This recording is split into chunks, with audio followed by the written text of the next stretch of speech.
Oops! Andito na naman si Uncle Tax. Ngayong araw pala, duty ulit namin. 4:45 PM na nga pala akong nakarating. Kaya ang una akong ginawa, nagpunas na ako dito sa lift. Obligado nga malinis ito sapagkat dito nga dumadaan yung mga pagkain namin. At nang okay na, ang susunod ko nang gagawin, magre-refill na ako ng salt, soya, and pepper. Ilalagay ko lang naman ito sa cabinet sa istasyon namin. O diba, napakasimple lang yung trabaho namin, pero mamaya na ito ay busy-busy kami. At next, ang pupunasan ko naman ang mga sopa. Tatanggalin ko lang naman dito yung mga alikabok at mga buhok para pag umpo yung guest, malinis. At bago nga palang lahat, malugod akong bumabati na isang magandang araw sa aking barangay, Barangay Cabu, lungsod ng Cabanatuan City, probinsya ng Nueva Ecija. At shoutout din sa mga OFW na katulad ko saan man sa mundo. Ingat po tayo palagi.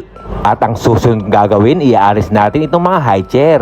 Ito ay papantayin para sa ganoon magandang tingnan. Kami ngayon nagsama-sama, nagbigis-bigis na parang walis para sa ganoon mas lalong bibilis yung aming trabaho. At nangatapos na kay 20 minuto, eto at natapos na kami magtrabaho dito sa labas. Saktong-sakto, dumating na rin yung stop food namin. Eto nga pala yung french fries at chicken. Kumuha na nga pala ako dyan para mamaya. Dahil may baon nga pala ako, eto nga pala yung binayabasang pakbet.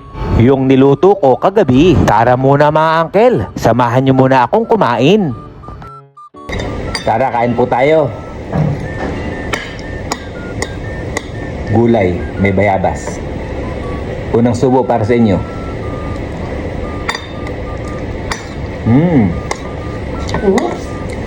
Kalasa. Si Nico nga lang pala kasabay kong kumain sapagkat si paring Marvin, paring Regan ay day off nila. Kaya i-comment nyo naman dito kung saan umabot ang bidyong ito. Kaya hanggang dito na lang. Ito po yung Uncle Tax. Ingat!